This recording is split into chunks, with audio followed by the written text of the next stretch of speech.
Prophet said, لا تقوم الساعة حتى تزول الجبال عن أماكنها. The end of time won't come until you see mountains removed from their places. When I was in Mecca, there's mountains have been removed from Mecca. Quwa'iqan, one of the mountains that's known as the Ahad al-Akhshabain.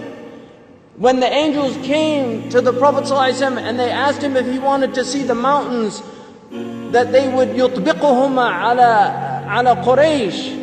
One of them was Abi Qubays and the other was Quwa'iqan. Quwa'iqan has been removed. It's gone. It's no longer there. The mountain is gone. A mountain that the Prophet ﷺ walked in its shade. A mountain that the Prophet ﷺ probably climbed as a boy. This mountain is now removed. Then the Prophet ﷺ said, لا تقوم الساعة حتى تزول الجبال عن أماكنها. These are signs for people to reflect. The Prophet I was on the Arabian Peninsula with my family, walking on the beach, and I came upon people in a public beach having sexual intercourse. In a public beach on the Arabian Peninsula. I'm not making this up. This is the level of fasad that is happening on our planet. The Prophet ﷺ said, لا تقوم الساعة حتى يتهارج الناس تهارج الحمير. That the end of time won't come until people are like animals openly. He said, sallallahu alayhi wasallam, that one of the signs of the end of time is civilized people would walk with their thighs exposed in the marketplaces. بادية الأفخاذ في الأسواق. People, pens, he said, would be everywhere. He said that people, out of their love of the world, you would get two-income families.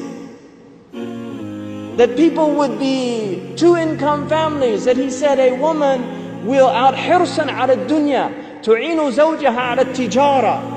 Out of love for this world, she'll work like her husband to earn livelihood, neglecting the children. Some people are forced to do that.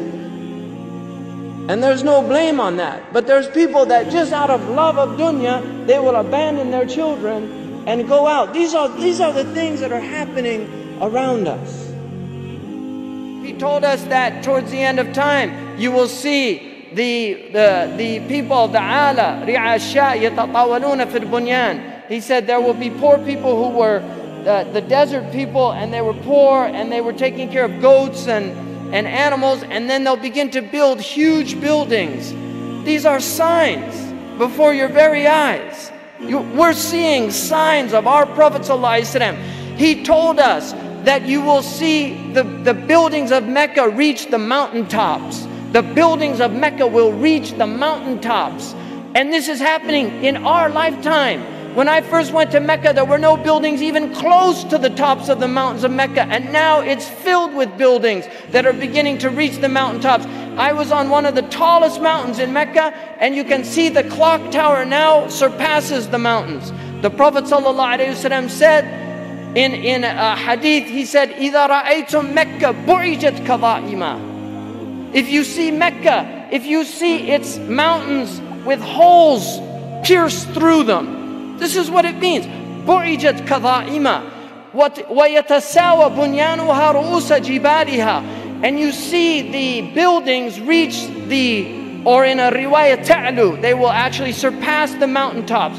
And then he said, فَقَدْ أَظَلَّتَ السَّاعَةُ. It means that the sa'a has cast its shadow.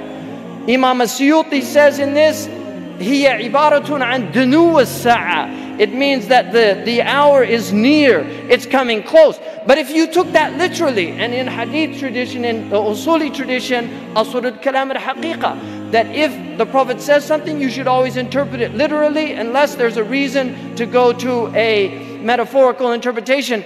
Now we have the clock tower casting a shadow over the Kaaba. So the clock tower, what do they call it in Saudi Arabia? As-sa'a. لَقَدْ أَظَلَّتَ السَّاعَةُ. You could take it literally, the clock has cast its shadow over the Kaaba. Literally or metaphorically, اقتربت الساعة وانشق القمر. The hour is drawing near.